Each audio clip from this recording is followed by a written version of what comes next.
Hello, my name is Elixir and welcome back to my channel. You may recognize this hair from last week where I did a wig styling tutorial. If you haven't seen that video yet, the link to it will be down in my description. But today I have a very exciting video planned for you guys. I'm going to be doing a get ready with me where I'm going to take you guys through this little purple eye moment that I've created, and I'm going to be talking about the history of sort of my drag. I've been doing drag for about 2 years and I've never actually taken the time to sit down and talk about all the crazy stories, moments, and big things that have happened to lead me to be the queen that I am today. So before I get into this, just follow my Instagram at ElixirOfficial to see everything that I post and get updates on my content here because I will post them there. Also, subscribe to my channel so that I can make more content and hit that bell notification so that you can see whenever I post. If you liked this video, just let me know in the comments what you liked about it, or if you have any critiques. And if you have any suggestions for future videos, just let me know because, as always, I am taking suggestions. So, without any further ado, let's get into this video. So you can see that I've done my base off camera. If you want to see how I do the base of my face, I actually did a full get ready with me, and I'll leave the link to that in the description of this video. But you can see that I'm just sort of going in with the James Charles palette with the lighter purple shade and just sort of laying it into my crease. So I'm going to be talking about the history of my drag, and in order to talk about that, I need to go back a little bit further before that, because I started as a cosplay artist actually. I was really into anime in my first couple years of high school, and I did a lot of different cosplays. I did a character from the Akatsuki from Naruto, I did Natsu from Fairy Tail, I made a cosplay for someone, a Lucy Heartfilia cosplay. It was a commissioned piece. And it's actually part of how I got my start in costume design. And I've always designed my own costumes. That's something that not a lot of people know about me, but I'm actually a self-designer, and 90% of everything I wear is 100% made by me. And even back when I was cosplaying, this was before I had a sewing machine, I would still hand sew my costumes 100%. So when I made that commissioned costume, it was self-pleated, self-sewn, and I do every single detail. So you can see I'm just sort of taking the two different shades of purple and blending them upwards, and then taking the white shade canvas and brushing it back down, sort of blending out the edge. But anyways, I was always very detail oriented, and no matter what, I always wanted my costumes to look exactly the way they did in the show, and if there was a cloak and there was costume under that, you bet I made the costume under that. I just took that extra mile with everything, and that's sort of how I got my little perfectionist nature in drag. But anyways, I did cosplay for a couple years, and just as I was sort of phasing out of all of that, I was starting to get back into RuPaul's Drag Race. Now, I'd started watching Drag Race around All Stars 1, and my favorite queen had been Jujubee, and I was really excited about her. And I had watched a couple seasons after that, but then I sort of fell off. And then it wasn't until, I think it was when RuPaul's Drag Race put Season 8 and Season 9 on Netflix, and I watched Season 8, and I watched Kim Chi walk across the stage for the first time. And I was just so inspired seeing a cosplay artist who could do makeup incredibly. Because when I was doing cosplay makeup, it was nothing. I had one shade of foundation that was probably ivory, and I would smear that all over my face with my fingers, and then I would put baby powder on a cloth and pat that around my face. And then I would take this one Avon palette that I had that had a brown and a light shade, and I would put the brown all over my eye or maybe on my brows, and that was it. That was my cosplay makeup, with maybe a black liner. And so eventually I wanted to try doing my very first drag makeup. And I did a little bubblegum inspired look, and I had this pink wig because I originally had two Nazi wigs and one I hadn't styled. So I put that pink wig on, and I drew myself a graphic liner with some white dots that were actually acrylic paint. And I did my normal cakey nasty face, tried to put contour on with a paintbrush. And that's all I had was paintbrushes, and then rubbed some purple eyeshadow on my eye from the dollar store because I picked up one palette, and I put that same thing on my lips, and I thought I was so fabulous that I made a whole Instagram account for it, and that's how my drag started. And it's kind of funny because like almost the moment that I started drag, I stopped cosplay entirely, which kind of makes me want to get back into cosplay a bit. But anyways, flash forward a little bit, and I did my very first Trixie makeup, and it was absolutely 100% a hot mess. So you can see here though, I'm just going in and I am cutting my crease with a Mayron Clown White. It's actually a very nice cream, and the consistency is amazing for crease cutting and putting over your brow cover so that you have a white base. So I highly recommend that. But I'm just sort of cutting my crease with that, and then I'm going to be going in and laying in shimmers from the James Charles palette. I am so freaking bad at this. I should have mentioned I started drag in November, I think, November 27th, 2017. So yeah, it's been a little bit over 2 years. But anyways, I went and bought my first dress on January 22nd, 2018. And I remember being so excited to wear it. And when I wore it for the first time, Jujubee commented on the post and called me a cutie. And I was so like starstruck. And then she followed me, which was amazing because Jujubee was probably my first drag favorite and still one of my biggest drag favorites out of literally everyone. She is so kind and so sweet, and I've just always loved her attitude. And then eventually I went on to just create more looks and try and do recreations. I did a Sasha Velour recreation, and I was doing drag quite a lot, and it sort of got to a point where my parents felt as though it was getting in the way of my life. And now when I say this, like, listen to your parents, kids, because your parents are always right and they know you best. And so at that point, I went on a little drag hiatus, and I went away on a March break trip. So while I was on this March break trip was around the time that season 10 was premiering.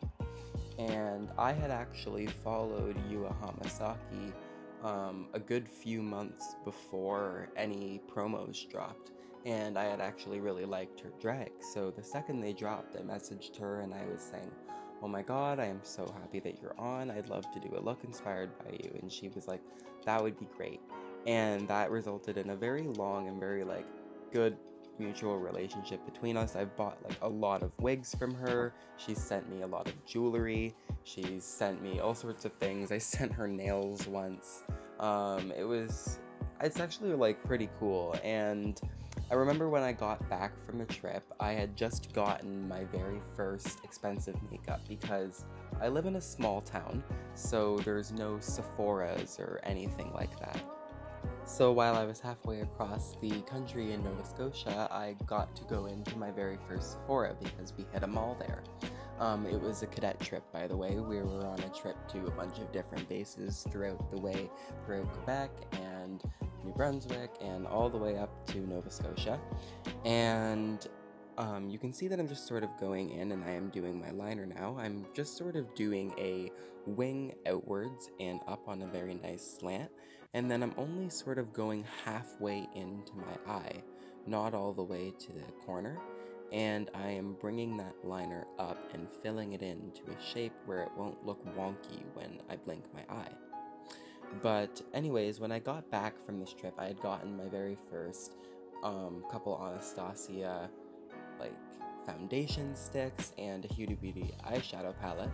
And I went and I did my Yua Hamasaki inspired look But then the very next look I did was the next huge milestone because it was my very first look for Drag House Race.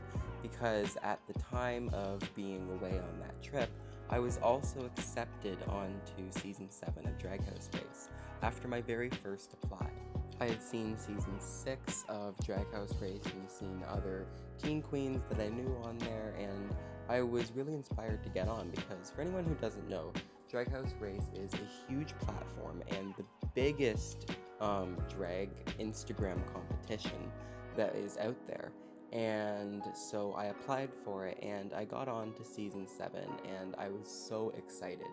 And I kicked it off with the first week, which was a color theme, and I picked blue, and I did a Lady Gaga art pop transformation, and I was safe, and I continued into the competition, and I won the second week on a unconventionals challenge where I did a little paper, a huge paper couture version of the Lion King with a scar like face paint, and I went on to basically do kind of poorly through the rest of the season. I did a Trixie Snatch game, which was actually pretty well received. And I was making my way through the competition, pretty much getting right up to the top 4, and then I basically did it again and got a bit obsessive, and I got it taken away again just as I reached the top 4, which sort of ended my drag journey.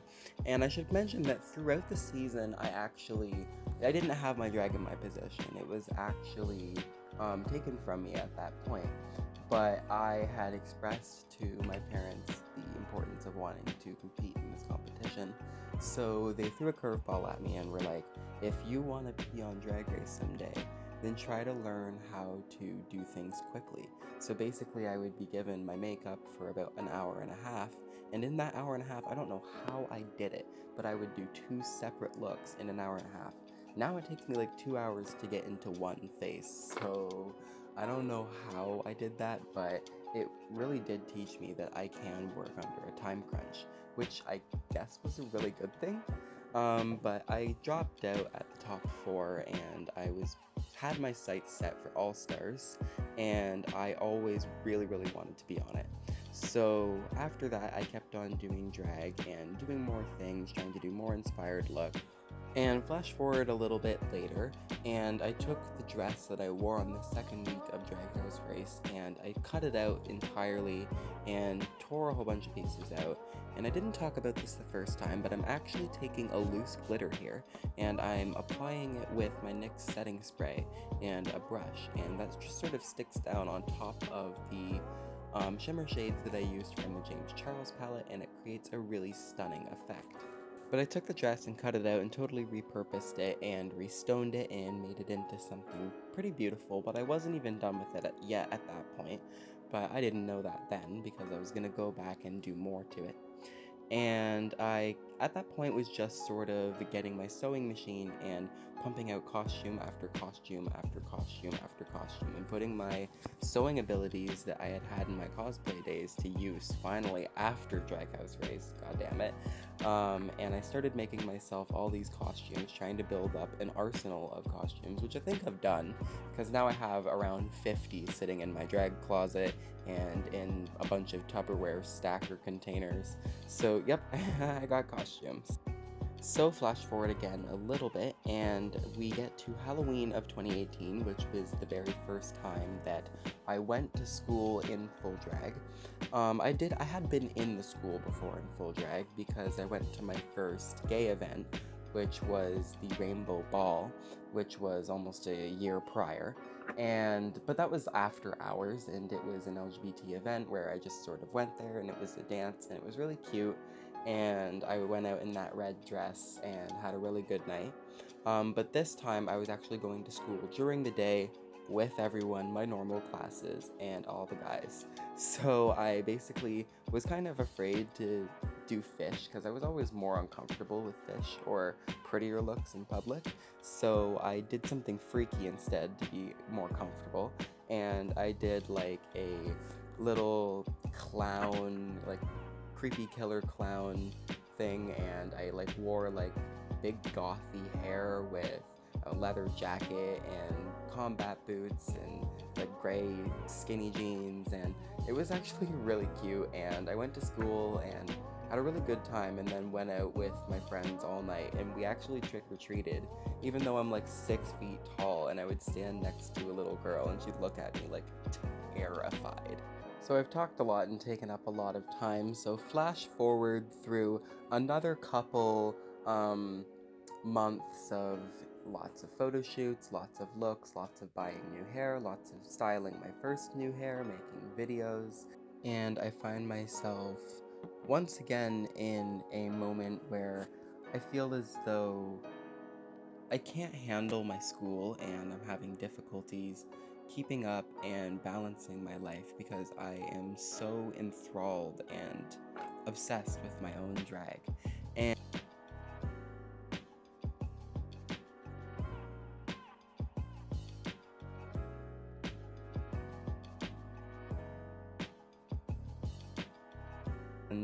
I'm just sort of going in right now, and I'm putting in a blush, and I put it on my temples and also at the apples of my cheeks. And then I take a golden highlighter, because white highlighters look chalky on me, and I'm just sort of applying that with my finger. I've always sort of applied highlighters with my fingers. I just find they go on better that way. And then I'm also going to go and take it, and I'm going to put it throughout the rest of my face, a couple spots on my nose, above my brows, and on the two little lines by my lips.